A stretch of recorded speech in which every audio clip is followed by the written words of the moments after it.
He is him. He is that reader. When people are like, do your own research. And this guy, he did do his own research. He's rational. He applies good reasoning through his process. He seems to have some sort of media literacy to go through sources and to make valid inferences. Like this, he's the guy when people are like, do your own research. It's like he did.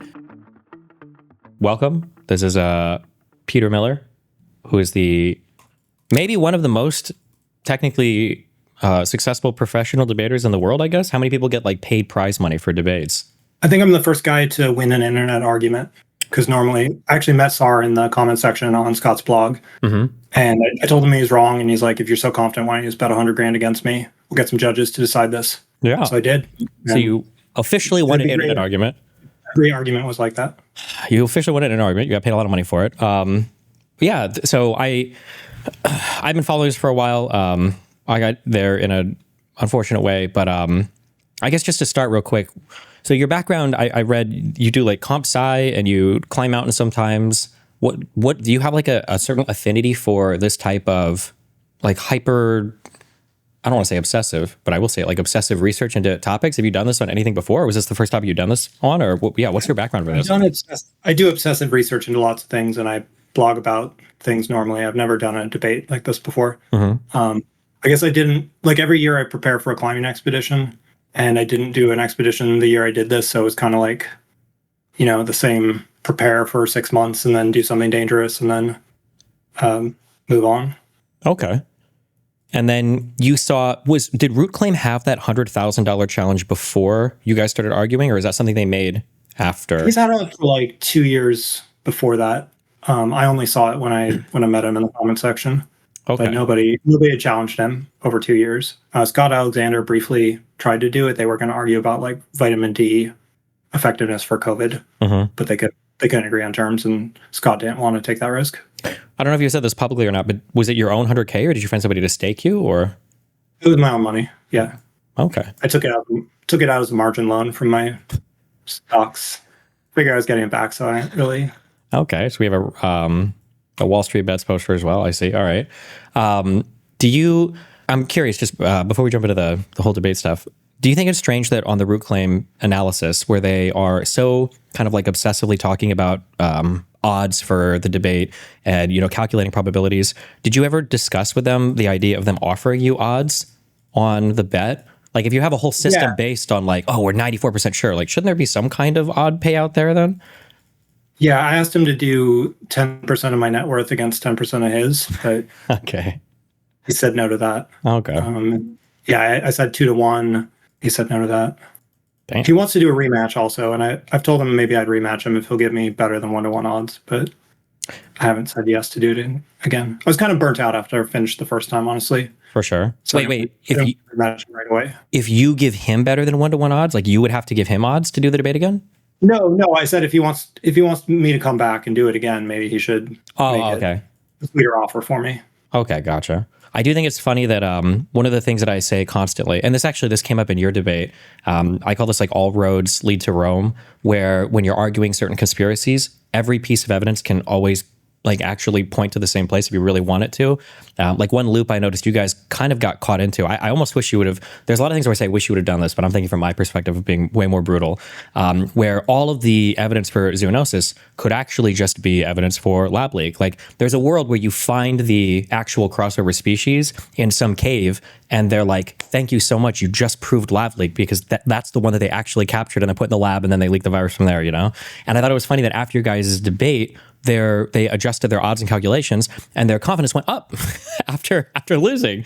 Which, every new discovery just plays into the lab leak theory. Mm-hmm. You saw that in the debate where like we weren't sure where the furin cleavage site came from. Then we found these bat viruses that had the PAA insert there, which is kind of like PRAR. We don't know if that's where it came from, but maybe that boosted natural origin a little bit.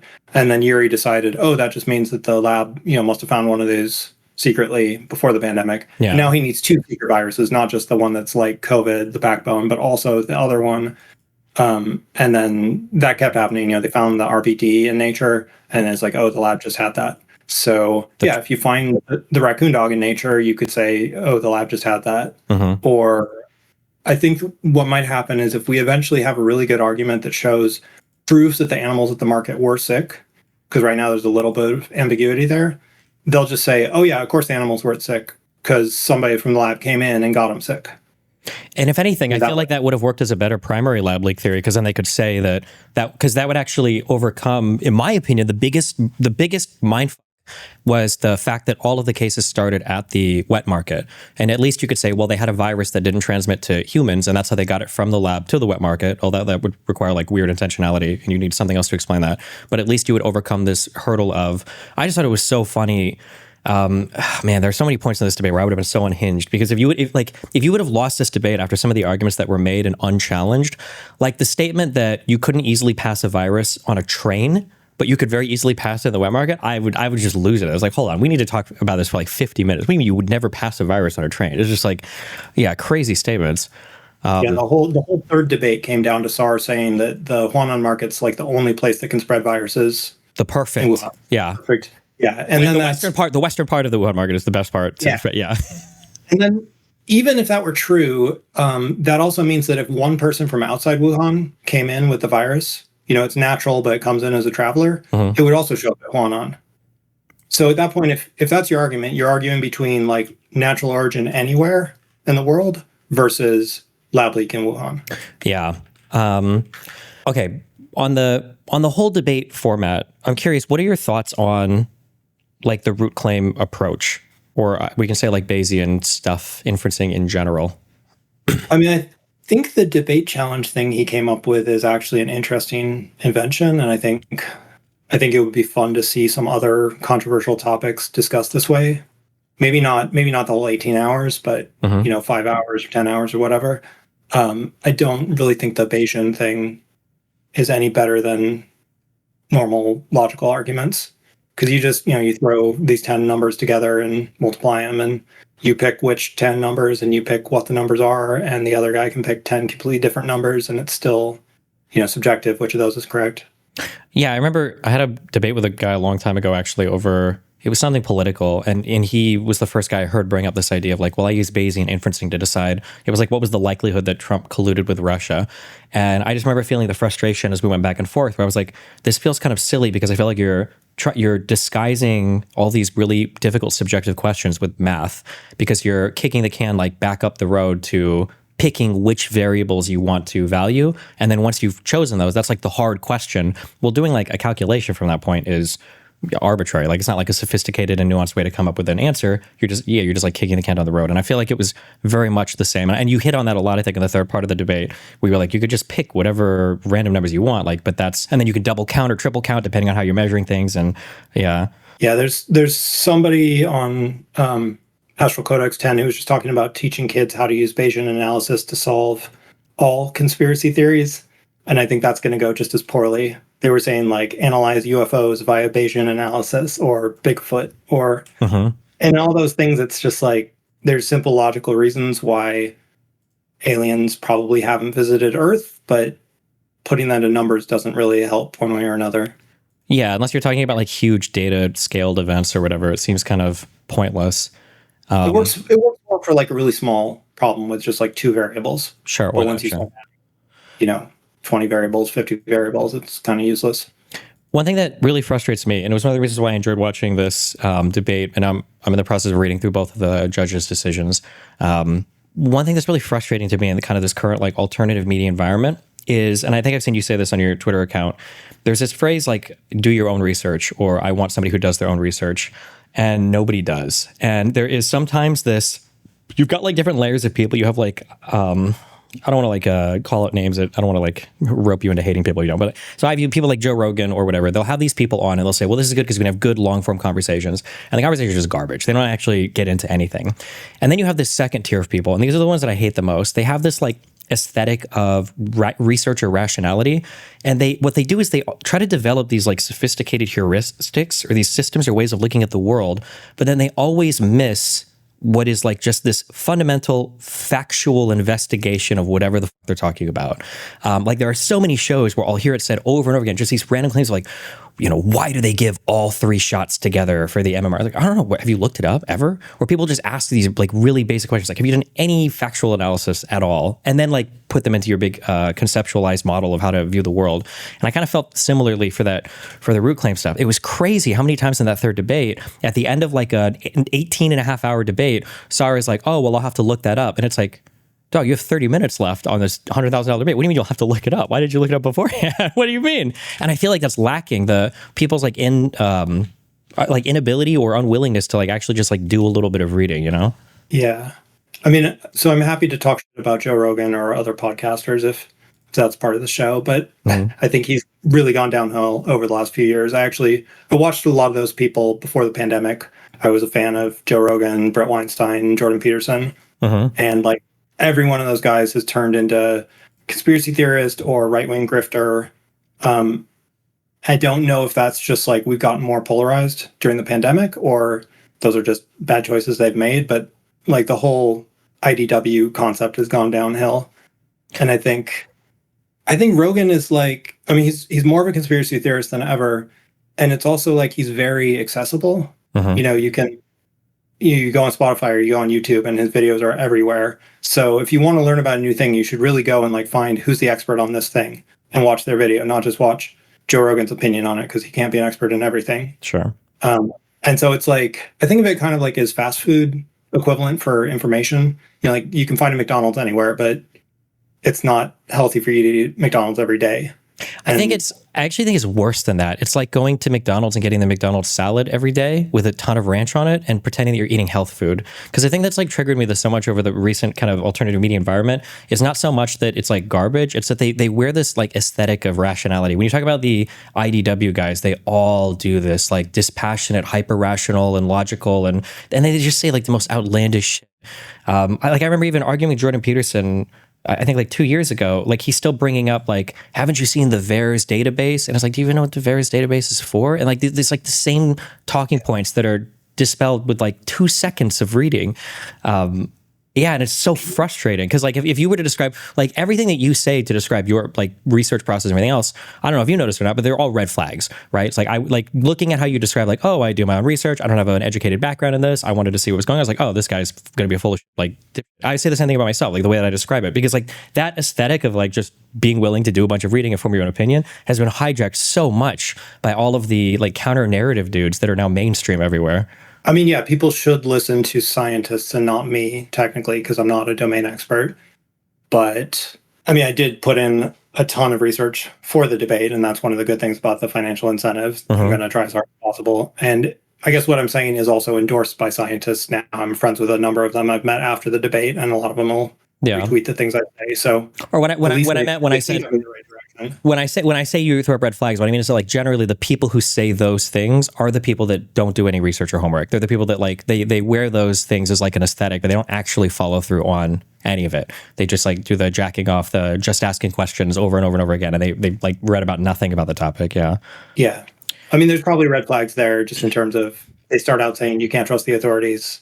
You got to trust this YouTube video. You probably don't have to pay too much attention to the YouTube video. Of all the stuff that I guess has come up, what are other topics that you've like similarly, I guess, feel like you've done this level of investigation into besides the COVID stuff? I wrote a long series on green energy a couple of years ago. I did a good one on the lead crime hypothesis that's gotten posted around. My most popular blog post I ever wrote was I compared the IQ of Trump supporters and Democrats, and that's kind of the problem with the incentives. Like any tribal thing like that gets a lot of clicks because people can just use as ammunition in their arguments against each other. But when you write about something more scientific, then it's more fun for me to learn about something that's not so polarized. But sure, it won't get as much attention because people don't care as much about science as they do about hating who it ends up supporting. Yeah. That was a fun one, though, because like IQ discourse is something you're not supposed to talk about on the left. And then just using the exact same arguments to say like, oh, actually, Republicans are genetically inferior. And they got a bunch of liberals to retweet that. That was a lot of fun. Sure. Have you ever talked to Richard Hanania? I know who he is. I've never talked to him. Oh, okay. Yeah, because he triggers the fuck out of everybody consistently. Although now he's, I think, kind of in the anti-Trump camp. But Yeah, he actually was early in doubting lab leak. He realized it was bullshit back in 2020, and I think I don't know, he's good at like not falling into groupthink. one of the things that really disappointed me, and I'm curious if you have looked at anything, you feel like there's anything similar to this, is when coming into the lab leak thing. So a long time ago, I didn't believe in the lab leak at all because all the people pushing it were conspiracy theorists, and it was like created a bioweapon and blah blah blah. But then as the years went on, and like more organizations or intelligence apparatuses have come out and been like, oh, we kind of think it was a lab leak. My opinion kind of drifted. It was like, maybe 50-50. Maybe I even said 60-40. Maybe it came from a lab. We don't know.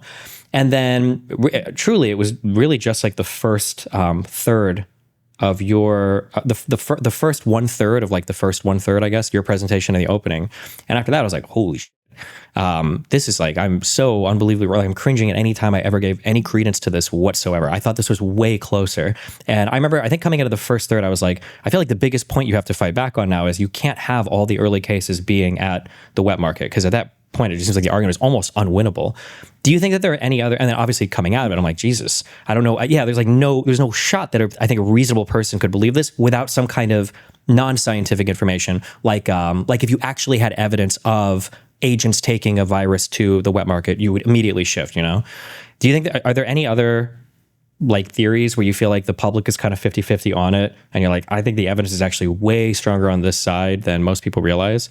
I mean, there's conspiracy theories like that, like the JFK assassination. I think the public is like 60% on there's a organized conspiracy, and it wasn't just Oswald. It was maybe like he's a patsy for the CIA, or some collection of mutually inconsistent theories, probably. And the actual evidence would probably be really strongly for Oswald acted alone. Sure. And that's I think that might actually be where lab leak ends up. 20 years from now, it'll still be like very much scientifically settled that it's natural, but there's never that dispositive evidence, and the public just wants to believe. They want to blame Fauci. They want an explanation for what happened, and that's a lot easier to blame some person you don't like than to blame some animal, blame some faceless wildlife trader.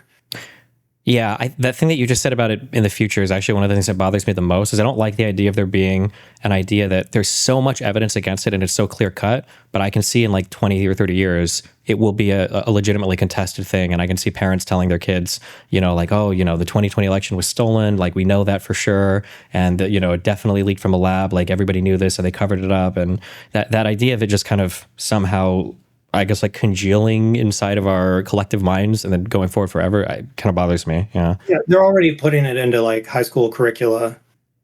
Same with like the stolen 2020 election. There are states that are putting that in the official school curriculum. So that'll get propagated for a long time. And the JFK thing, actually, I think people had a reason to want to blame the CIA because the CIA was kind of right-wing coded back at that time. And, JFK was the left-wing hero. And so it couldn't just be like, here's our, famous politician that died for no reason. So you have to imagine this conspiracy where like there's a reason why he died, that it's a big political thing.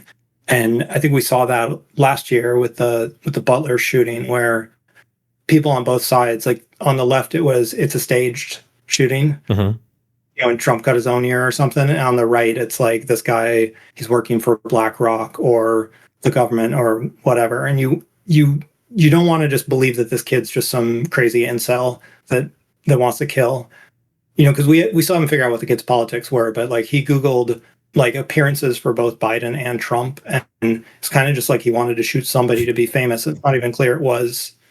Yeah, I was surprised at reading that like he like bought the ladder in like the same day. It was like an hour before the thing. It seemed a little bit kind of unhinged. It wasn't like some super carefully plotted out event. Yeah, but you don't want to like just believe it's this random shit and some kid beat the security. So it has to have some meaning for your politics. So you lean towards some theory that like makes it meaningful for you. I'm curious, like interpersonally, you bring up this idea of hard to account for stuff. I wish I could remember the name of this guy, and I should, because I've watched this one segment of a JFK assassination video he's done. Like I've watched this on stream like 6 times because I wish people could understand this point. Is sometimes you'll get like 10 pieces of evidence, and like 4 of these pieces of evidence will be like dispositive. It's like this, it's 100% this. But then you'll get like a couple things that are kind of difficult to account for.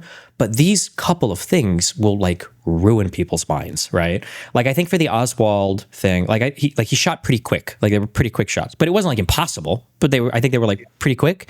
But like the fact that they were pretty quick is enough for people to be like, well, and then to doubt like dispositive stuff where it's like, how do you explain this? Is there any way interpersonally that have you ever argued this lab leak stuff with a friend or talk to people where you can shift them out of that type of mind state? Don't laugh. You don't want to answer this? People ask me this all the time, and like my whole family is like crazy mega conspiracy and everything. I'm like, I have no fucking idea. I just do this shit on the internet, but I don't know how to actually do it in real life. Yeah. Yeah, I can convince lots. I have convinced lots of people that are on the fence about this issue.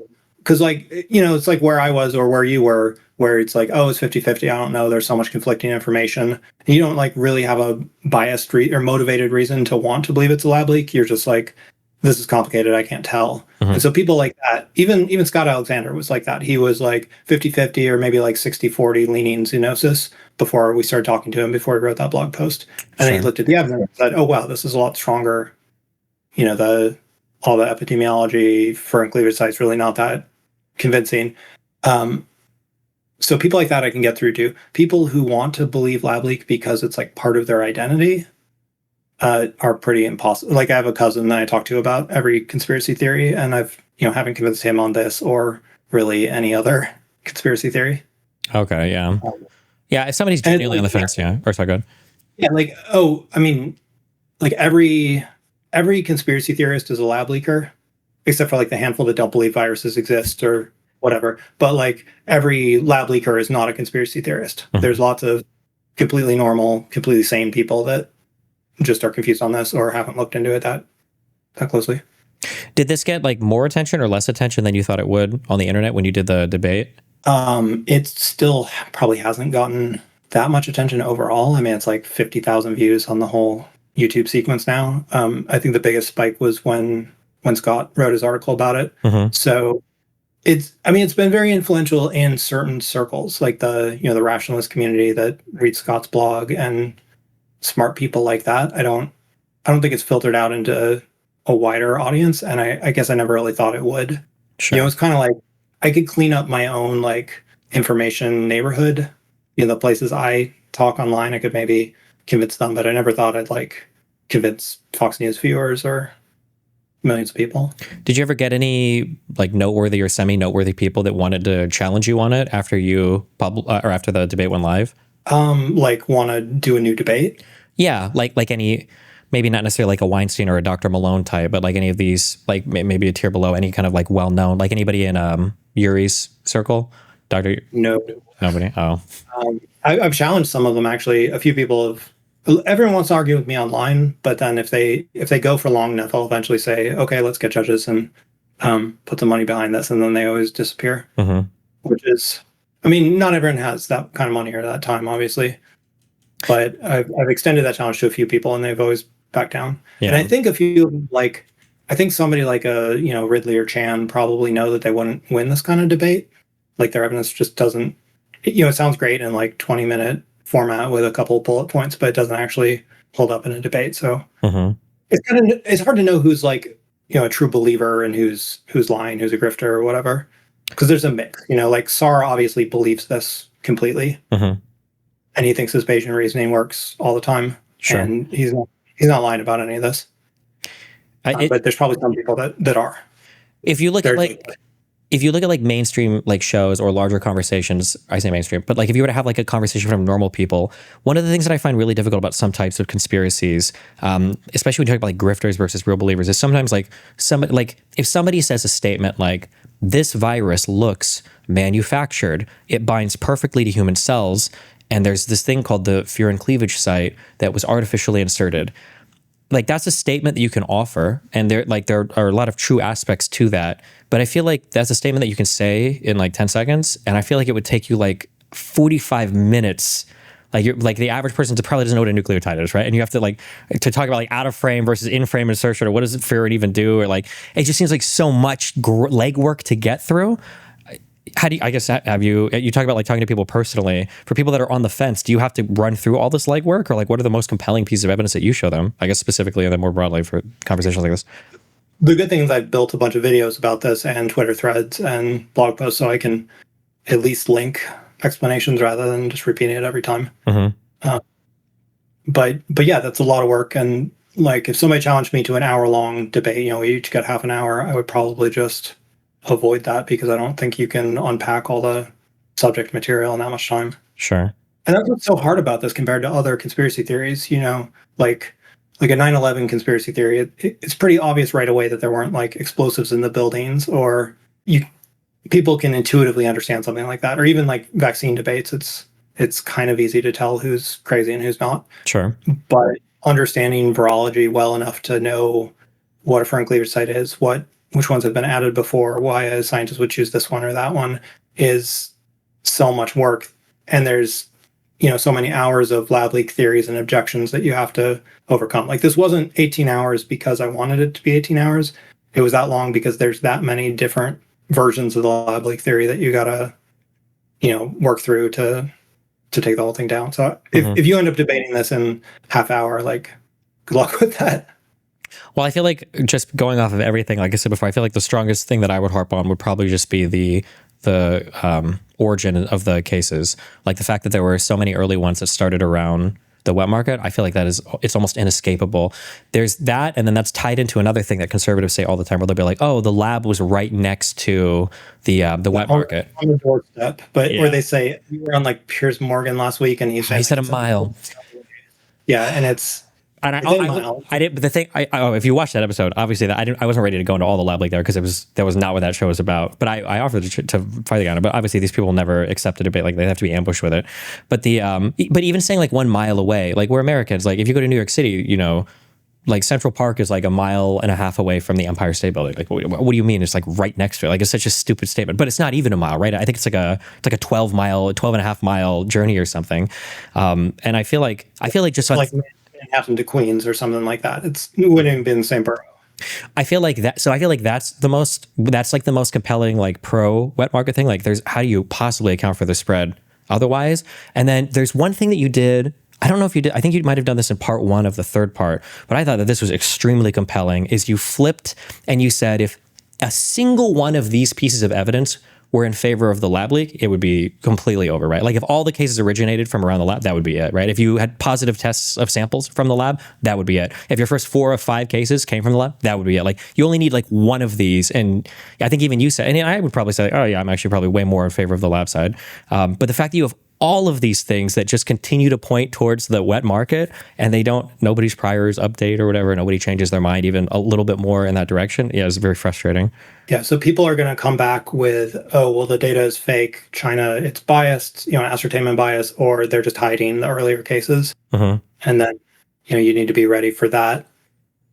That was one thing I see when I'm debating people. I'm curious if you have any of these like things that you pick up on, is sometimes people will do things where I look at it. The biggest thing that I get when I'm arguing with somebody and they don't realize what they're arguing, they don't have enough like depth into the facts. Sometimes they'll bring up a point that is actually insane and they don't realize how insane it was. I thought it was crazy that you guys, it was in the final part of the debate where Sar brought up, it might have come up like one time briefly early on. Is it Connor, the guy, the white 25? And I was like, wait, this is coming up. I don't even remember this. This would probably be your single most important piece of evidence, potentially. If this guy was like affected so much earlier, was a traveler, like was told, like, how can you just like offhandedly kind of bring that up and not really explore it with any more curiosity? That's a really important case. I think, yeah. So I debunked that in the debate, and then Sar's response was basically, it doesn't matter if Connor himself is correct, as long as you have one case before the market, then you've debunked the market, and that means the market origin theory is fragile. Like, it's always at risk of you finding one case that'll disprove it. Yeah. And in his case, he thinks it's not fragile; it's robust because it's this Bayesian thing.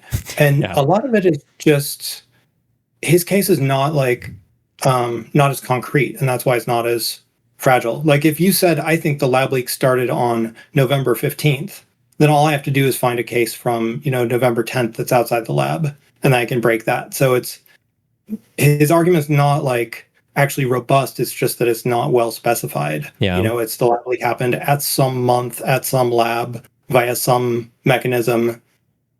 I think it was in some lab. Yeah, I think that's another thing that was a little frustrating, although maybe because of the nature of the debate, is it feels like you kind of had to lay out a fairly specific an incredibly specific zoonotic transfer, right? Like you have to justify why there were 2 spillover events in this particular part of the market. You have to talk about the mythical Mojang table origination theory, where I guess all of these poor Chinese people are being shoved into these infection rooms, and why that wasn't true because of the graph or whatever. You have to point out all these very specific things. By the end of that debate, even from Yuri, who seemed a lot more well-versed in the material, I'm not sure what is the lab leak theory? Like, is there one start to finish consistent lab leak theory that tries to account for everything? Because it feels like you're always jumping between like 6 different ones.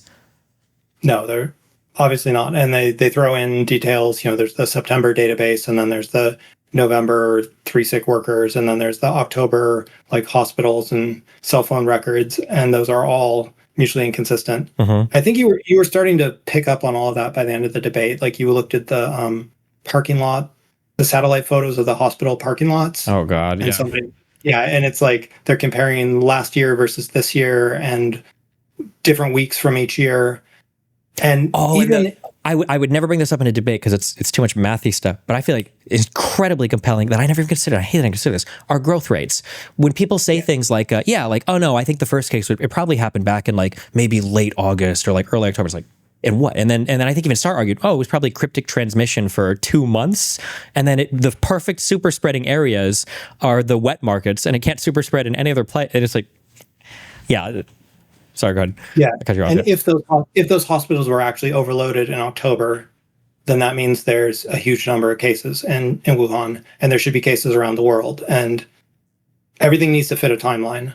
And so that's like this argument that the case data is fake. That's worth thinking about, but the data we have fits this like growth rate where it starts at the market and that grows to be as big as we know the Wuhan outbreak is in January. And the math works out perfectly based on like the growth rate in Wuhan and the growth rate in other cities that we've measured. You start with 1 person in late November and you get exactly the right number of people when Wuhan locks down. Yeah. And the other way you can prove this is you can look at genetic diversity. This is the like time to most recent common ancestor calculation. So when it starts, the virus has no mutations. Like every copy of the virus is the same. And then it starts randomly mutating. And you can tell like from if it has this much diversity, this is when it started. You can backtrack there. And that also gives you the same date. Like the most recent common ancestor is early December, which is right when the market started. And so China could even fake that if they wanted to. Like if they faked the cases, they also had to fake the genomes. Yeah. Which is the same answer. And then there's also genomes from around the world. And if you run this math on like the diversity, the genomes around the world also point to it started in late November, early December. And it's the same math as if you do it from the genomes in the market. So now China has to fake every genome in the world, not just every genome in China. So that's getting impossible at that point.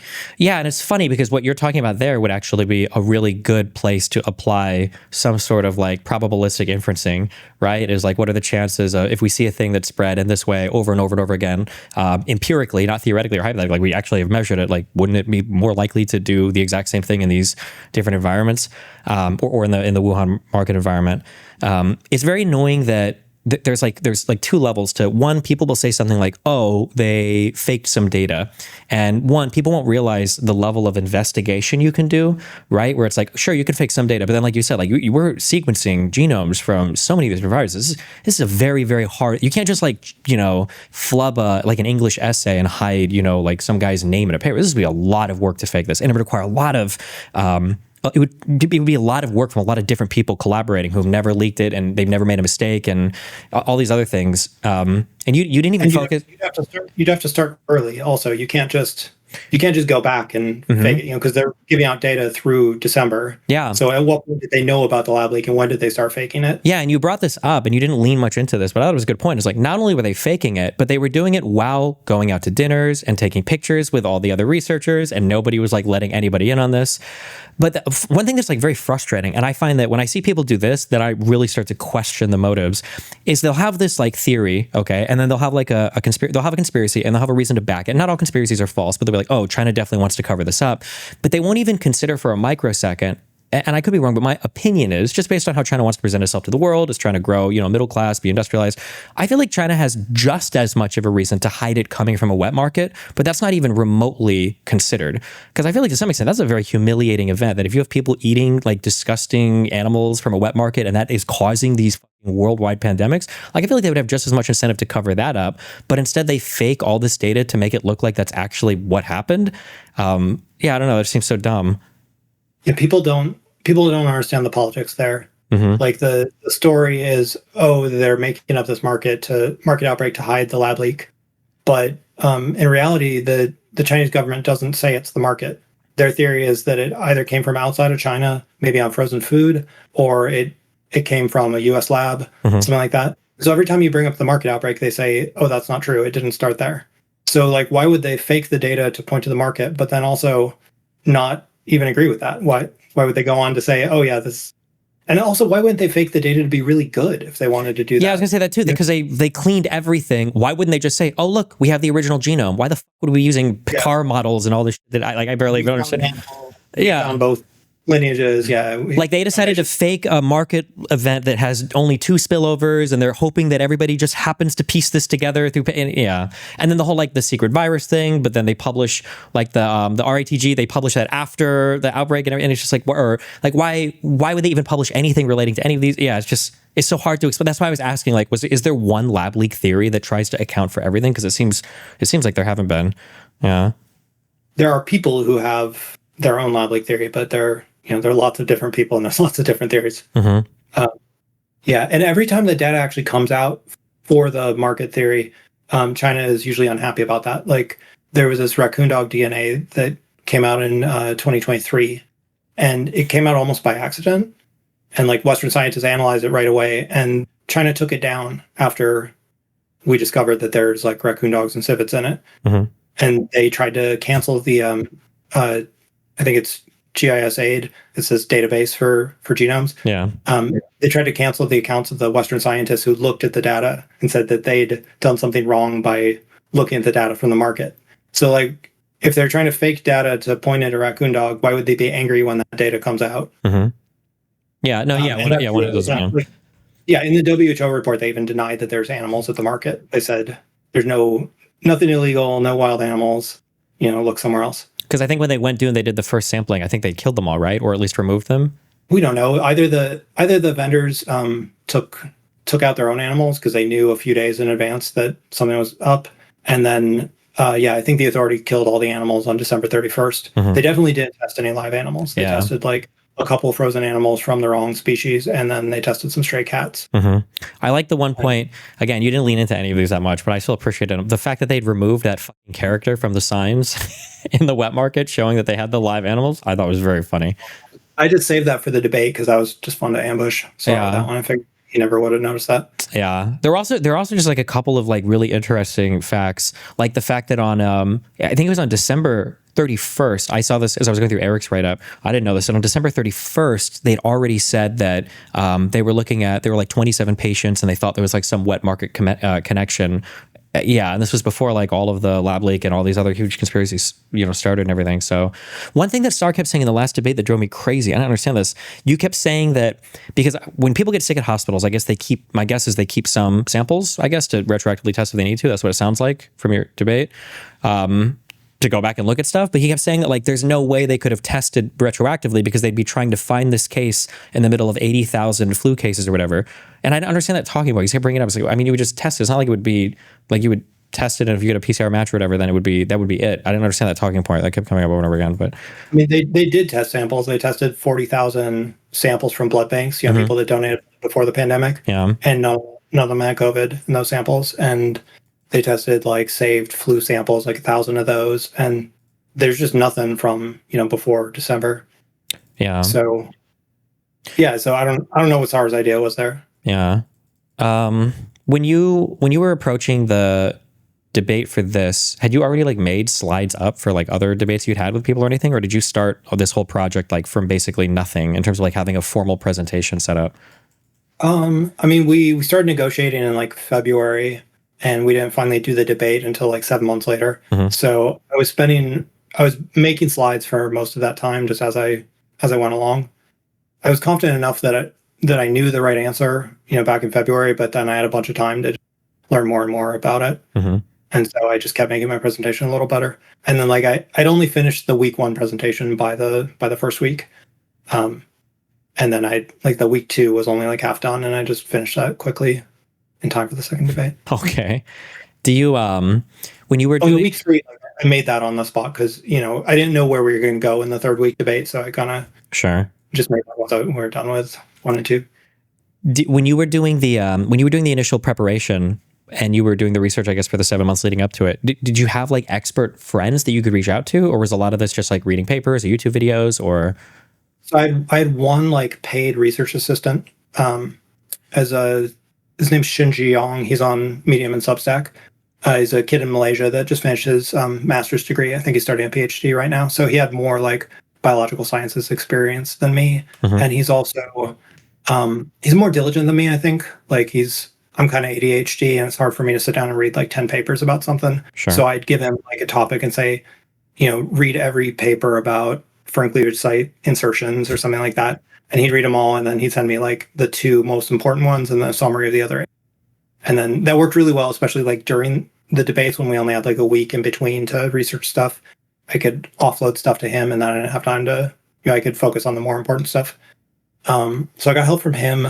One guy on Twitter calls himself Everythingism, and he'd been arguing this on Twitter for like the whole, since 2020. Mm-hmm. So he knew a bunch of the arguments, and he could help out a little bit. I reached out to some scientists, but they mostly didn't respond. Gotcha. It was mostly those guys. I wouldn't have guessed the research assistant part, because it seemed like one really big strength that you had in this debate. And I got really irritated because the questions I felt like were very different on both sides in terms of the complexity of the questions. Is anytime you were asked about any part of a paper that you brought up, you seemed to know like not only exactly what the paper was talking about, but sometimes even like what other papers referenced for the same subject. So it seemed like you'd read like a decent amount of these, or there's no way you were just going through an abstract. Like it seemed like you were doing a decent amount of reading for this to be ready for it. There's a trade-off. Like you can't do it all in parallel because you need to know it well enough to, speak on the spot. But so he could help me like find the most important papers to read, but I still had to do, I still had to read enough of it to know it. So it was like having a second research assistant probably wouldn't have helped, because I would have just had, I would have still had to read the same amount myself and memorize the same amount myself. Yeah, for sure. Did you, when you guys were debating on the judges, this is the only reason I wouldn't do a debate like this, is because I would be so concerned about having good judges. What was the decision process like for that? We were actually in agreement on that. And that's, so we tried to do famous people first. We tried to get Scott Alexander and some other like famous rationalist bloggers to be the judges, and none of them really wanted to do it, or they had weird conditions. Like Scott was willing to do it, but he wanted to do it written, not live, not verbal. And he also wanted to make it anonymous, so he wouldn't have any like bias towards which side was which. Sure. And then some people wanted like too much money for it, or just it's hard to negotiate that. And so we finally did like an open call. We actually did it on Reddit, on the SiteStar Reddit. A lot of smart PhD scientists on there and stuff. And we did another site that's like contract scientists for hire. You pay them by the hour. And so we got a bunch of names from those 2 searches, and we interviewed them. And we interviewed about 5 people together, and we both ranked them in terms of like who our favorites were. And we agreed on number 1 and number 2. When you were interviewing these guys, did you ask them for their prior opinion on which theory they thought was likely to be true? Yeah, they had to be like close to 50-50, not leaning too hard either way. That was part of, and like one person we interviewed had actually written like newspaper articles arguing for a lab leak. Okay. So we couldn't pick them. Okay. That was way too biased. But just in terms of qualifications. Okay. And you weren't paranoid about like some secret, either lab leaker or him being paranoid about some secret zoonotic guy?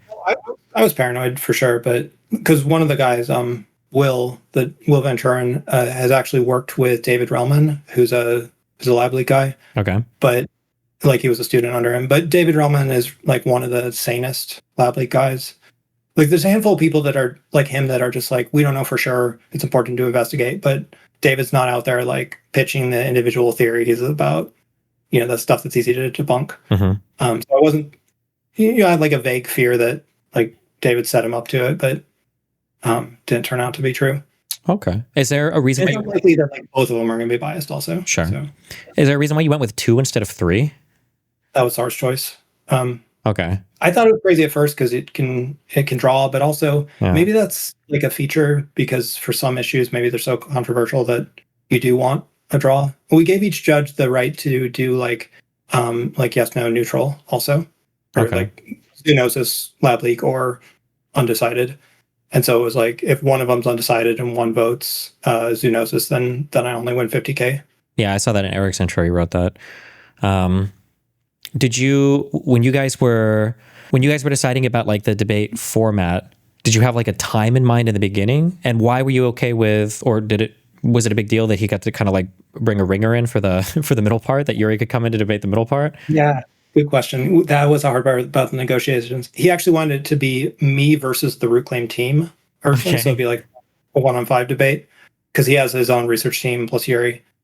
And I say that sounds really unfair. He actually wanted to be like team versus team, and he thought I could get a bunch of scientists to argue with me, and he'd get a bunch of lab leakers, and that sounds like a terrible 5-on-5 debate. It's like 100-hour bet or something. Yeah, that'd be wacky. Yeah. Scientists don't debate. They think this is all a bad idea. They think science should be peer reviewed and handled in writing. So even if I reach out to those people, there's no way I would have gotten them to help. Mm-hmm. So that would obviously just end up with me by myself versus Sar and his team. And then he can his team can Google things on the spot, and or just it's just psychologically intimidating to go up against a group. So I refused that, and the compromise I gave him was you can nominate anyone you want, anyone in the world for each day, and I'll debate against them. And he picked himself for 2 of the days and Yuri for the other day. Were you worried about the when I do? So I used to say this. You mentioned the ADHD thing. I just started Vyvanse at the end of 2023, so I can finally I can sit down and do like a lot more dedicated research than I ever have been able to before. And in the past, I would be afraid of debating conspiracy theorists because there's always like something that I just don't know. Like it'll be some random why were in the Holocaust, why were the doors made out of the thinnest wood? And it's like, I don't know what the doors were made out of. And now you've like auto lost because you can't answer this one question. Were you worried that with somebody like Yuri, that he would be able to bring up some kind of like really obscure thing, and then you would all of a sudden be like, you bring up like the nucleotide sequence is this inserted, and it's like, well, it's an out of frame insertion, and then he's like, well, actually it's really commonly used that in some labs they use out of frame insertion techniques, and you're like, oh shit, that whole talking point is debunked now. Like, were you worried about anything like this? Or I was worried about both of them originally because I didn't know what I was up against. Sar is actually a competitive poker player. He's made like over $1 million playing poker. So I absolutely do not believe that now, but go ahead. So I was always wondering like how much he's bluffing, how much there's strategy I'm not expecting, and like as it went on, I was okay. I've seen a slide. Okay, we've had one debate. I was way more confident for the third debate than the first debate, for sure. And Yuri, obviously he's been doing this. He's like the co-founder of Drastic, so he's very experienced with all this stuff. I think he's actually really like repetitive. Like he has all his favorite theories on Twitter, and you can read every tweet he's ever written, and what theories he's going to go with. Like he's not going to make up new stuff on the spot. So I thought that made it easier. I brought that up once when I had an argument with it was a philosophy guy it was like trans issues, but sometimes really educated people or really prominent people can seem scary. But like you said, it's actually, sometimes it's really helpful because you have a whole log of all the arguments they've made. And sometimes in a kind of weird way, if they seem the most experienced but nobody's pushed back on certain arguments, or if there is pushback that they haven't responded to, it's like a really easy copy paste cheat thing. And I noticed that he kind of smiled a lot, and it was kind of an uncomfortable spot because you could bring up some of his tweets. And it's like, well, he tweeted this, and then he changed on this, and then he changed on this. And I feel like he didn't really have great responses for that most of the time. It's like, when you look at somebody like Yuri, so I feel like without throwing anybody under the bus, I'm throwing somebody other. I feel like Cyrus, I just don't even know I have no idea what was his thought process for the whole thing. I feel like Yuri had like a much better comprehension of the subject matter, like for sure. And I feel like he was a lot more, like I would say, like good faith in his approach. But I feel like push come to shove, if it was like, he's in front of the gates to heaven and St. Peter's like, you can get into heaven, but you have to answer this question honestly. Do you really think it was a lab leak? I feel like he'd be like, probably not. Do you get that feeling, or why? Or you're not sure? Or I've talked to Sar a lot outside of the debate now, and I think I have a good mental model of what Sar actually thinks, and I'm sure Sar actually believes this stuff. Sure. And he falls back on the Bayesian thing. Like the evidence has to be there because my argument says that the evidence is there. Mm-hmm. Like, I don't have the case data, but it has to be there somewhere because, my Bayesian analysis has to be true. Yeah. And I don't, I haven't talked to Yuri outside of that one debate, so I don't know what's in his head. I mean, you can look at what he's done previously. Like, so he does this anti-aging research thing. Okay. Which is probably itself kind of a scammy field because nobody's figured out the fountain of youth, and lots of people try to sell that. But he started out online with there was this oldest woman in France. I think her name's like Jean Calment. She was like 120 years old, and he had this theory about she's lying about her age, like her took over her identity, and she's dead. And so he's pushed at least one kind of conspiracy theory before, Mm-hmm. so that's maybe like a little bit of a red flag, but it's not huge. I mean, there's other, like I've talked about Matt Ridley a lot and how he's been doing climate change denial for years, and it's a lot easier when somebody's done like multiple conspiracy theories to say like, okay, this guy's probably political, this guy's a bad actor, whatever. Mm-hmm. Whereas Yuri, he doesn't like have a huge body of work to judge from. Okay. But he seems friendly and honest. I'd be happy to talk to him again. Mm-hmm. It is frustrating with how you can get some people who are like, people will point to one statement that like Fauci, I don't even think he ever really made it, but they'll say like, oh, he lied about masks or whatever. And that one statement is enough to discredit every single other thing that he'll ever say. But then they'll follow other people who will be wrong on like 400 million different subjects. And like the part of the big inspiration for me even like digging into this lab leak stuff is because Joe Rogan and Alex Jones and all these other people keep saying over and over again, conservatives were actually right about almost all the conspiracies, 2016, 2020 is like, they lied about the lab leak. What else are they lying about? Well, and then of the things that I've looked into, like the Gen 6 stuff or like the 2020 election rigging, like most of them, or like the vaccine stuff, like nobody mass died, like no government did passports forever. Like they seems to me like they were wrong about almost everything. But somehow that thing is like taken hold. Like I think even in the liberal mind, that it's like, oh, damn, these conservatives were right about a lot more than we realized. And it's like, no, I don't think they were. I think they were wrong about way more than anybody realized. That really triggers me. Yeah. I feel like for most conspiracy theorists, the problem is not that they're like too skeptical. The problem is that they're like too credulous. Yeah, like, I would say selectively skeptical. That's the thing that triggers me. Like, I think it's a really good question when people are like, we need to look at the incentives for big pharma. And it's like, yeah, I think that's super fair. But why aren't you looking at the incentives from the guy sitting across from you who is getting paid so much money to push this exact same theory every single day on his program? Like this guy makes like 8 figures, 9 figures. And then people point to these government workers that are getting paid like $54,000 a year and be like, this is the guy who's getting paid off. And it's like, really? That dude? Yeah. You've got a big audience for selling these theories. So there's an incentive just to lie for attention. And then there's, people are selling supplements on their show. Big pharma is corrupt. Yeah. Well, in looking at the whole lab leak stuff, what do you think is the most compelling argument, I guess, in favor of lab leak? I really don't believe it at this point, but I can see it both ways still sometimes. It's like there's like that famous illusion, like the duck and the rabbit. You can see it both ways. And it's still the same. Like, okay, it looks just like a wet market, but you can also say, okay, but it's, so close to this one lab, and diffuse sounds kind of like you're making sarcoviruses. And, both are really rare events. Like pandemics this bad don't happen often. Mm-hmm. We haven't had a pandemic this bad since Spanish flu, really. So, when you're talking 1 in 100-year events, you maybe shouldn't be super confident either way about what can cause them and how often they are. There's like the lineage A evidence is kind of the linchpin of the market. Like maybe that's the weakest part of the market evidence because you're really only relying on a few data points of where the earliest lineage A cases are. Yeah. I don't know. But there's so many issues. Like it doesn't look like the virus they'd make. There's so many theoretical lab leaks.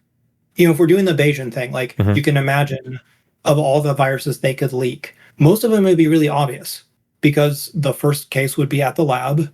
That would make it obvious. Yeah. Or it would have one of these backbones that they've used before, like the WIV1 backbone. If it had that, it would just be 100% obvious it's a lab leak because that couldn't happen in nature. Or there's like this restriction sites argument. If they made some viruses in 2017, and if one of those ones had leaked, and even if you didn't know the backbone, you'd never seen it before, you could still tell it was fake because they put restriction sites right on the spike protein. Okay. On both sides of the spike protein. And because they did that to swap out the spike. Yeah, because it reads easier in a test or whatever. Yeah. When they're kind of, yeah. Yeah, and there are restriction sites in COVID, but they're not in like logical places. They're just randomly throughout it. This got debated once. I was gonna say one of the papers you brought up, like a really, I say really compelling now that I'm fucking over, like a pretty compelling thing to me was there's this argument that it was like perfectly manufactured to infect humans. This is brought up over and over again, but that D614G mutation, you had brought up a paper, and I think Eric asked you a question of like, it seemed like there were already some infections before it was like transferred to the first generation to see like how quickly it evolved. And I think we went and found that paper, and this is a mutation that I think shows up like in you were guessing at this, and I think it was correct. It shows up in like a single infected animal, like a zero generation. I think that mutation pops up. Yeah, you're actually talking about the humanized mice paper. Yes. And I actually got that one wrong in the debate. I thought I had, so I come up with all these, like looked at papers. If you put the virus in this kind of cells, does it mutate? And then if it doesn't have those characteristic mutations, you can say, okay, it wasn't grown in this kind of cells. And so I found like, all 10 different kinds of cells you could use and ruled out most of them one by one. And then I tried to also rule out mice and say, oh, it has, if it was in mice, it would have this mutation. Sure. And I was actually reading I was reading about a different kind of mice, not the transgenic mice. Oh, okay. So, you might have been, but with that, whatever graph you were showing, I think we went and looked for that. Yeah. How fast would it mutate? I saw that. I was watching some of your debates, and I watched when you pulled that one up, but it was the wrong kind of mice in that paper. Oh, so I had the right claim, but so like you can't actually rule out the humanized mice that way. Sure. But they do they do BSL-2 on cell culture, but they did BSL-3 on animals. Okay. So if they did use mice, you've already lost one part of your argument, like the low biosecurity part of it. And also they'd probably have to use a cell culture first before you put it in the mice. Yeah. And also it becomes like, so it's hard to rule out every single version of here. I was just trying to show that like most ways you could make it, there'd be some way to tell it was lab made. Yeah, I think and this is, you would never do this argument in a unstructured 10-hour debate. But I think that when you run through all the science, I think one of the hard things is people don't realize like how much and how exceptional this virus would have to be. Like you kind of brought up, you have to be using like a novel, undisclosed backbone, and this would have to be work that's not being cataloged anywhere. And they're also publishing papers in the meantime that, and they're keeping this in and nobody knows about it, hasn't leaked. And then they're using like potentially different like genomic techniques, because I think that I don't know if it was to like do the like they're doing like non-predicted domain binding motifs, or like there's just like all this new stuff that's being done, and they're also publishing stuff in the meantime, and nobody's cataloging this. There's any idea what's going on, and it's not even really being done in the right lab, because I think that diffuse proposal would have had a lot of this being done at the one in North Carolina. Yeah. And it's hard to just say, like, it's hard to explain all of that without walking through like why each of these things would require so much novel research. And then on top of like, despite keeping all of it secret and all of it safe and all of that, but then it like leaks and then it happens to leak to a wet market and none of the science researchers get sick. It's just like, yeah, it's so wacky. Yeah.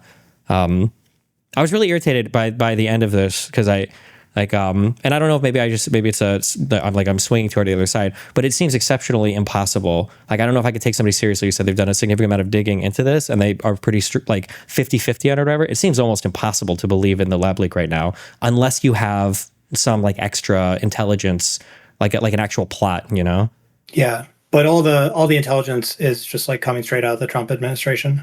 Which is a reprint of all the same shit from before, or with sentences missing sometimes. Like you get this headline saying like, oh, CIA changed, now they think it's a lab leak, but that's actually happened the same day that Trump put John Ratcliffe at the CIA. Sure. And John Ratcliffe had already said like 2 years earlier that he believes the lab leak theory. And his evidence for it is just that story about like the 3 sick people at the Wuhan lab. That story is just totally made up. Well, I don't know. Well, I guess I don't know what you mean by when you say totally made up, because I looked at that. I don't know if you brought this up during the debate or other stuff that I read. There were people that had gotten sick over like the entire fall, but like when it was first written about, I don't know if this was in 2020 or whatever, it was like there were people that had gotten sick in the fall, but a lot of them had like viruses that tested positive that weren't COVID. One guy was, I think, in the hospital, I think for like a fracture or something. Like nothing there was like COVID exclusive stuff. And that statement of like sick people kept getting transferred to new reports, but they would like lop off some of it every now and then. And now it's like the current form that it exists in, I think in the current 500-page, Trump White House report is like, there were researchers that were sick with COVID-like symptoms in the fall of 2019. And it's like, is kind of, that's like 1/5 of that is true, but it's like so misleading that it's not really at all. And it's so frustrating, yeah, to see that carry through still. Well, so there's the full intelligence report that you read where they're saying like, yeah, some people got sick, maybe some people had colds, whatever. But there's this story that came out of David Asher in the Trump administration, Trump State Department, Okay. who said that 3 people got hospitalized for COVID in November.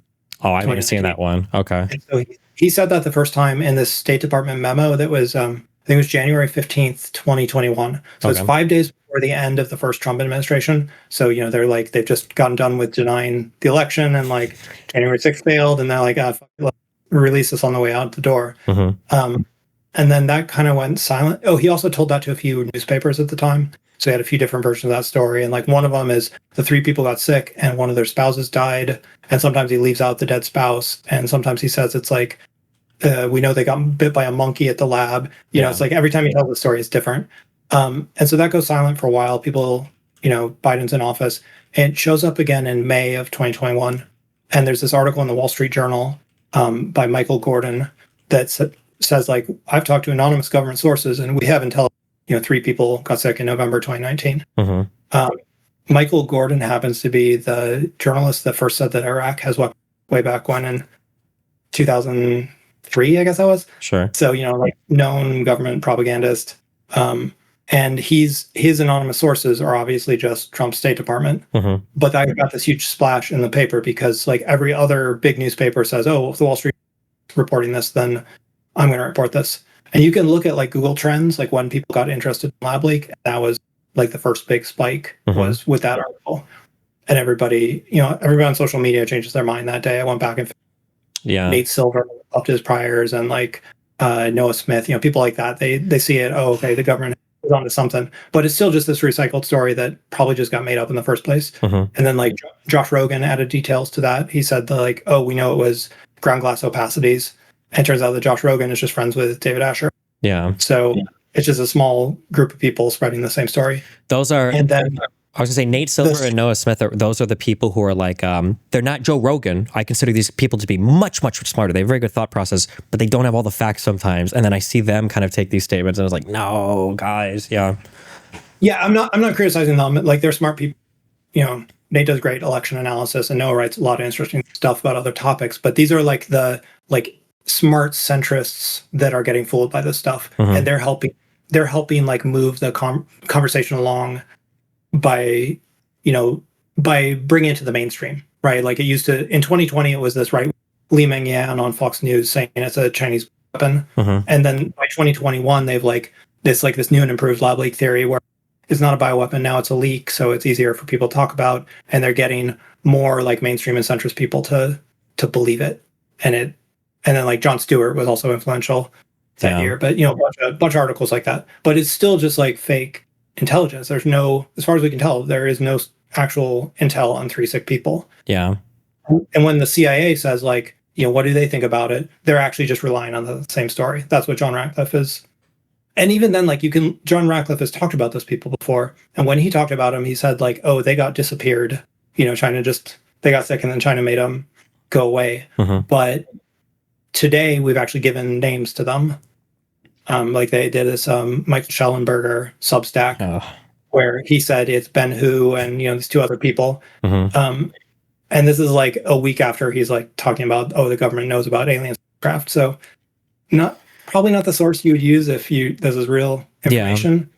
Yeah, and then it's also over and over. Yeah, because people want it because they're hungry for it. But then it's also one of those things where it's like if you knew anything about anything related to this, you would know that how like people just don't realize how exceptional the claims they're making are, right? Like, okay, so China knew that 3 people were infected, so that means that you legitimately could do the Bayesian stuff here, right? Okay, well, 3 people were infected and they knew about it and they were hospitalized. So how many other infections are there, right? Because we know that, so you can run it there. So there must have been a ton of others. Why didn't China lock anything down then? If they knew that it was a highly infectious new pneumonia disease, why were these like? There are so many other questions that you have to ask at that point. How did they so bad that they got the first 3 secretly, disappeared them, and then it fucking super spread at a wet market right after, and they acted clueless the whole time? Why were their hospitals giving announcements that 27 people like why like what? Yeah, there's no way to account for the variety of all of the information there, but people just will say a thing, they don't realize how extreme the statement is.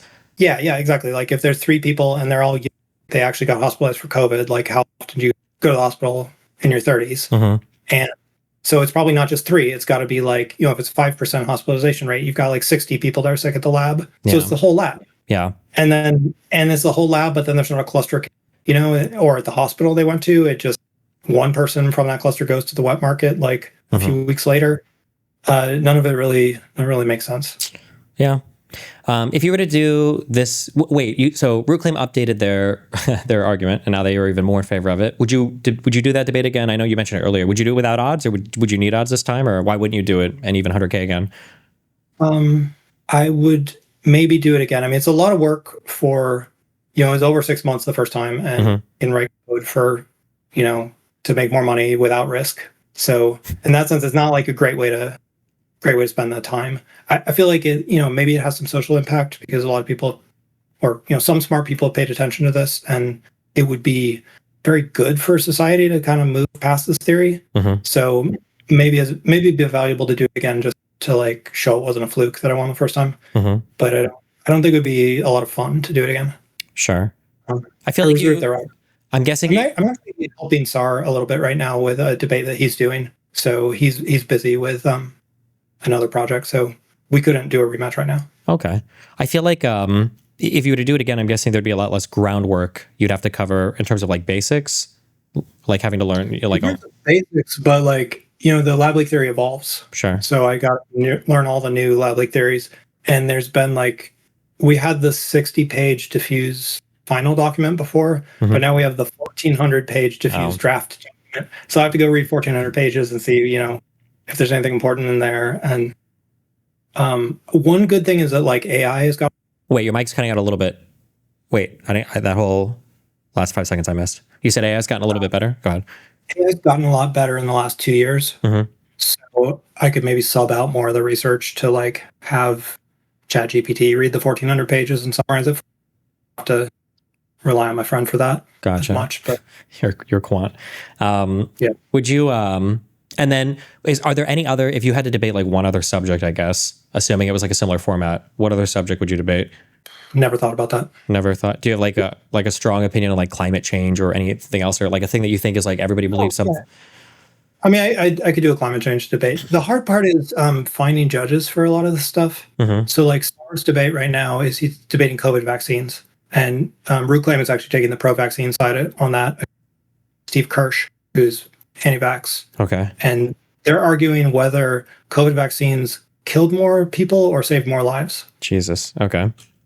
And that's pretty easy question to answer. Like I'm not 100% pro-vaccine. I think there were side effects, and you can have a nuanced discussion about like how safe and how effective they were. But it's obvious they saved millions of lives, and it's obvious they didn't kill a lot of people. Sure.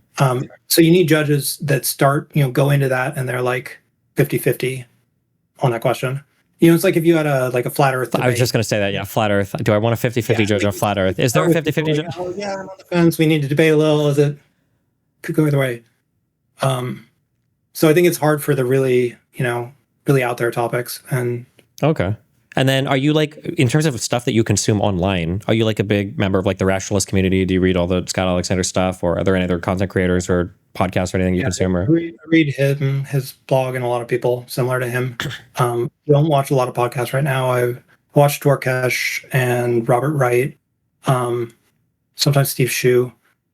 I gave up on Joe Rogan years ago. I watched Lex Fridman for a little bit longer than that, but kind of given up on him too lately.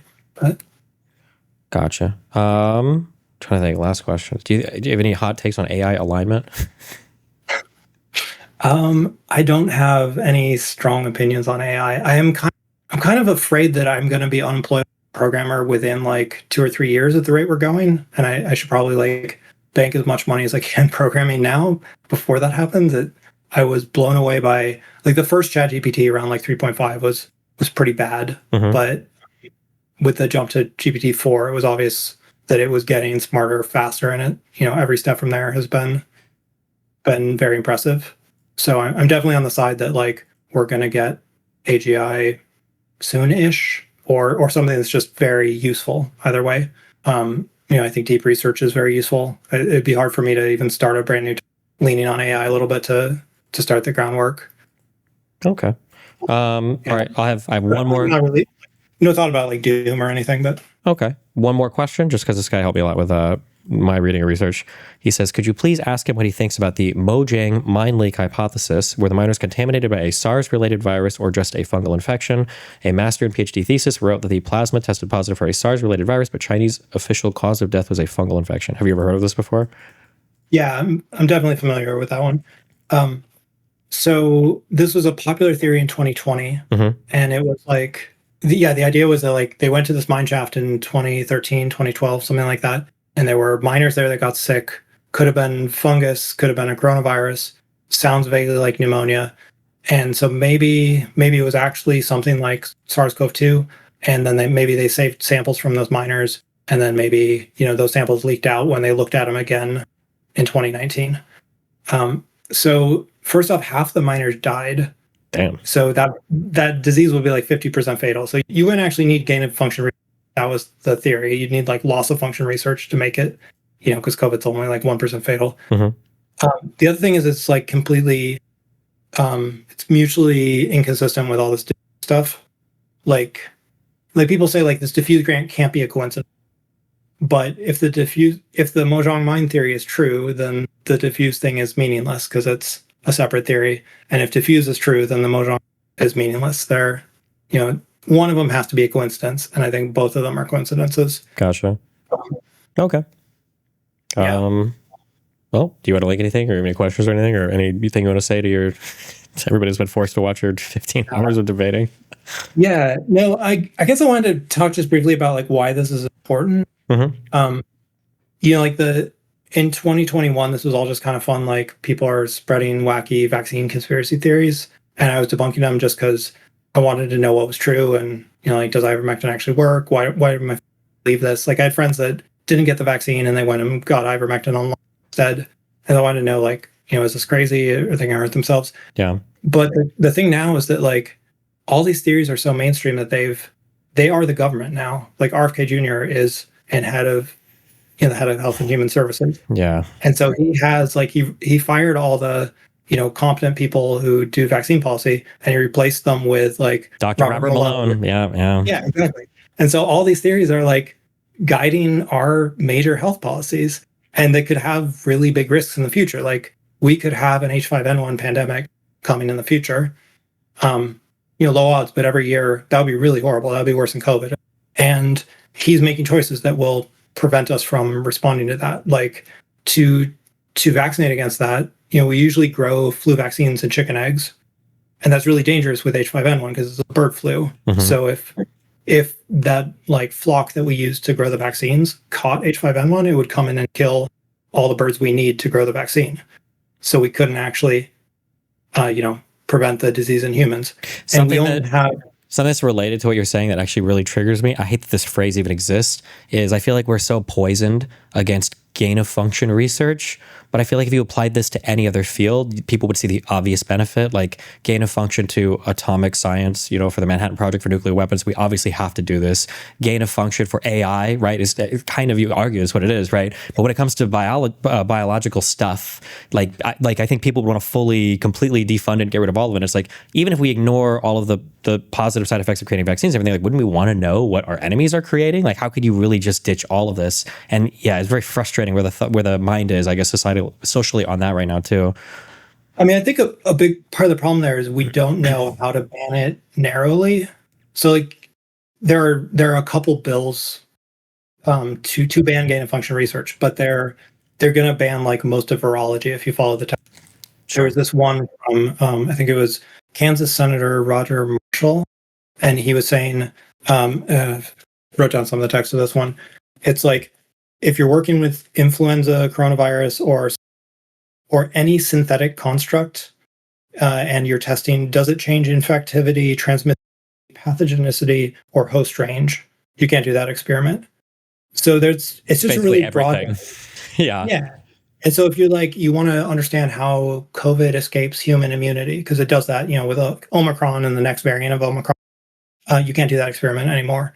Or, lots of H5N1 research. Oh, and then the synthetic construct, like any gene therapy would be banned under that. Or if you like cut off the spike protein from COVID and work with that on its own, that's synthetic. So you couldn't. And then his law said it's not just that you cancel the experiment, it's you take the university or the research, all federal funding. Wait, your mic is cutting off a little bit again. You said you take the researchers off of all federal funding if they're caught doing. You take the university that's funding the researcher, and you cut off all federal funding from that university. Oh. If any one person at the university does something that's gain of function. Mm-hmm. So then the universities are going to be paranoid about doing any research because they're going to, so it's the politicians aren't like smart enough to know where you draw the line and what's just going to ban a shitload of research. Yeah. And then Trump did a new bill, like executive order, because Congress couldn't agree on it. And his one is like, you can't give funding to China, which is like, China has money. It's not going to stop them from doing research. Mm-hmm. Yeah, and the idea that they're down. Yeah, and then other than that, he's like RFK's handpicked some people who are going to look over every experiment and decide which ones they think are safe, which is, as good as those two people are, those three people. Mm-hmm. And the RFK stuff could all end really badly. Saying, like the proper way to stop the H5N1 pandemic would be you'd have not just the vaccine you grow in chicken eggs, but you'd have a backup. You'd have a mRNA vaccine because you could make that safely no matter what. And there was a contract to build an H5N1 vaccine for bird flu, and he canceled that. So we're not going to have that tool at our disposal if we get that pandemic. Mm-hmm. And then he banned thimerosal, which is a preservative, and that's in our stockpile of vaccines. So we won't have a stockpile, and we won't have because of his fear of mRNA and fear of thimerosal and all that. I was really disappointed. I'm because I'm a big liberal, liberalism and capitalism guy and globalism. I'm all in on that. And I feel like the mRNA stuff was so cool, and and it came under a Republican president, so maybe we can all protect it and defend it. And that whole concept has just completely been trashed, and it wasn't even just the mRNA vaccines. I remember debating people 5 years ago as far as in 5 years you guys aren't going to be okay with this, right? You're saying you need to see it, be safe for more time. How much time? And they were like, oh, I don't know, 3 years. Bullshit. Yeah, they just you'll be sorry in 10 years. And it's not even that. It's that and then also the fact how long do you think of that? I think the longest recorded vaccine adverse side effect is 3 months, I think, after vaccination. But people think that somehow 10 years into the future, some vaccine side effect is going to pop up. And yeah, and then now it's it's spilled over into all vaccines. And the biggest fear that I have, and it started with these flooding events in Texas. And I don't know a ton about climate change. I know the talking points from the headline articles. I haven't deep dove into this, but it's frustrating because if it is the case that weather events are becoming a little bit more extreme due to changes in climate, I'm okay, well, maybe this kind of gets more people on board with climate change, anthropogenic driven climate change, maybe. But instead it's actually, no, we know that it's because Jews are creating clouds that are seeding, our destruction. And so I'm wondering, are we, right now we're seeding the destruction of our scientific research institutions, and if in 10 years everybody starts getting sick and dying, I don't know if it's going to be, oh, we made a big mistake, or if it's going to be, oh my God, Epstein came back from the grave to infect children using Bill Clinton's DNA to try to punish us for defunding scientific research, and we're not even going to be able to draw the connection between why did we stop doing this, and now we're paying the price for it, but you don't even know what we're paying the price on, Yeah, the bans are dangerous, but even just the big defunding in NIH might be bigger. And then the international, where we cut the USAID funding, because who cares about the people dying in Africa? But even if you don't care about people dying in other countries, you should still be worried about public health in other countries, because diseases, don't stop at borders. And if we're not helping other poor countries with their, healthcare programs, then that's more diseases that could start there and come and kill people in our country. Yeah. So it's for national security. Yeah. Yep. And it's bad to just have no collaboration with other, if we actually wanted to, it should not be some law that the GOP Congress writes. It should be some international agreement among scientists and among international governments, so that China's doing the same standards. We could write the perfect law in the US, but if the Chinese labs are unsafe, they could still make a dangerous virus. So we need that kind of collaboration. And we shouldn't be we should still be talking to China. We should still be talking to their scientists so we know what's going on with their research. Mm-hmm. Yeah, that really bothered me about It's totally over the top. But like when the UK wanted to Brexit and they were like, well, we feel like we don't have enough decisions over what's happening in the European Union. It's like, okay, well, when you Brexit, you'll have absolutely no fucking influence over the decisions that happen in the European Union. And yeah, it was the same thing here. Like we like dumped the WHO and it's like, okay, well, what are we hoping to accomplish with that? Because yeah, like you said, it's like, it's not like everybody's going to stop doing bad stuff that we are accusing them of doing or think they're doing out of principle. Like you have literally no more mechanisms of control on any of these organizations, and you have less communication, like you said. Yeah. Well, are you optimistic for? Yeah, are you optimistic for the future? I guess politically and scientifically and whatever else for the United States, or? I mean, I hope we turn around in 1 to 3 years. Okay. I don't really care where that comes from, whether that's a shift in the Republican Party to be more sane and more centrist, or whether that's the Democrat. I'm not happy with MAGA, and I'm not happy that all conspiracy theories are part of MAGA. Oh, sure. Yeah. Like, the way that like everything slots, like the Make America Healthy Again becomes part of MAGA, and anyone with a crazy idea can join MAGA. Yeah, not good. Yeah, and then it gets integrated into the DNA of them, and they believe everything. Yeah. Okay. Well, hey, listen, I appreciate the conversation. If there's anything you want to talk about, you can always poke me and hop on and we can chat. And yeah, I appreciate it. Thanks a lot. Yeah, thanks for having me on. Yeah. Good luck. Have fun. Peace out.